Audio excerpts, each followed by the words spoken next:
Dinsdale the Whale. I once thought it might be interesting to take my laptop out to my boat and try writing some sea-going passages while I was on board. Big mistake. It was okay at first. The water was flat calm, so I could type quickly and easily.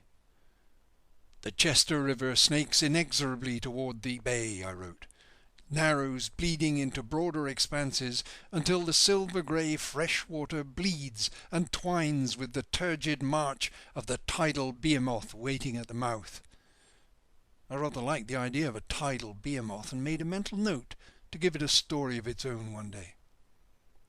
I thought for a second, looking at the glassy water, then wrote some more. "We'd upped anchor early, the sky threatening, sails pulling hard on a downhill run, lifting, twisting in a gut-wrenching swivel to slam hard into the next short swell." Bloody hell, this was good stuff.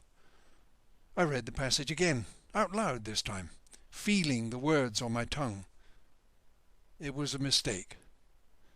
I heard a sudden bubbling, followed by a gasp and the squeaking of rubber against the hull. Bloody Dinsdale again. Dinsdale is okay. He's a sort of friend, and he's always trying to pick my brains about his writing. I'm always happy to help other writers when I can, but Dinsdale's different. You've heard of method actors. Well, Dinsdale is a method poet.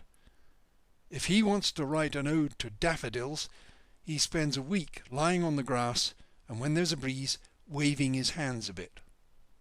His haiku on a rainbow, which he called a phantasm of colour, involved him standing under his shower for a day with a torch shining through the droplets.